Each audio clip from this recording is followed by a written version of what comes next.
ಪರಮಪೂಜ್ಯ ಶರಣಬಸವಪ್ಪ ಅಪ್ಪಾಜಿಯವರು ನಮ್ಮ ಮಧ್ಯದಲ್ಲಿ ಇವತ್ತು ಇಲ್ಲ ಅಂತಂದ್ರೆ ನಮ್ಗೆ ಯಾರಿಗೂ ಕೂಡ ನಂಬಲಿಕ್ಕೆ ಆಗ್ತಾ ಇಲ್ಲ. ಲಕ್ಷಾಂತರ ಯುವಕರ ಬಾಳಿಗೆ ಬೆಳಕನ್ನು ಕೊಟ್ಟು ಉಚಿತ ಶಿಕ್ಷಣ ದಾಸೋಹವನ್ನ ಮಾಡಿರುವಂಥದ್ದು, ಅನೇಕ ಸಾಧನೆಯನ್ನ ಇವತ್ತು ಪರಮಪೂಜ್ಯ ಅಪ್ಪಾಜಿಯವರ ಹಸ್ತದಿಂದ ಇವತ್ತು ಆಗಿರುವಂಥದ್ದು. ದೇಶದ ಪಾರ್ಲಿಮೆಂಟ್ನಲ್ಲಿ ಅಣ್ಣ ಬಸವಣ್ಣವರ ಮೂರ್ತಿಯನ್ನ ಪ್ರತಿಷ್ಠಾಪನೆಯನ್ನ ಮಾಡಿರುವಂಥದ್ದು ಅದು ಪರಮಪೂಜ್ಯ ಅಪ್ಪಾಜಿಯವರ ಅಮೃತ ಹಸ್ತದಿಂದ.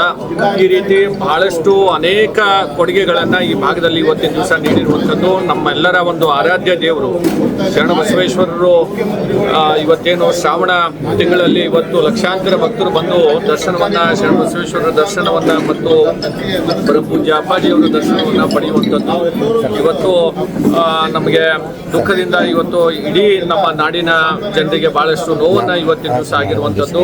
ಆ ಭಗವಂತ ಈ ದುಃಖವನ್ನ ಭರಿಸುವಂಥದ್ದು ಶಕ್ತಿ ಕೊಡ್ಲಿ ಶರಣಬಸವೇಶ್ವರರು ಅಂತ ಹೇಳಿ, ಪರಮಪೂಜ್ಯ ಅಪ್ಪಾಜಿಯವರ ಆದರ್ಶ ವಿಚಾರ ದಾಸೋಹ ಪರಂಪರೆ ಇನ್ನು ಈ ಭಾಗದಲ್ಲಿ ಇನ್ನೂ ಹೆಚ್ಚಿನ ರೀತಿಯಿಂದ ಈಗಿರುವಂಥ ಪೀಠಾಧಿಪತಿಗಳಾದಂಥ ದೊಡ್ಡಪ್ಪ ಅಪ್ಪಾಜಿಯವರು ಅವರ ಒಂದು ನೇತೃತ್ವದಲ್ಲಿ ಇನ್ನೂ ಮುಂದುವರಿಲಿ ಅಂತಲೂ ಕೂಡ ಈ ಸಂದರ್ಭದಲ್ಲಿ ನಾನು ಮಾಡ್ತೇನೆ. ಮತ್ತು ಇಡೀ ಸಮಸ್ತ ಭಕ್ತ ಕುಲಕೋಟಿ ಇವತ್ತಿನ ದಿವಸ ನೋವಿನಿಂದ ಇವತ್ತು ನಾವೆಲ್ಲರೂ ಕೂಡ ಇರುವಂಥದ್ದು.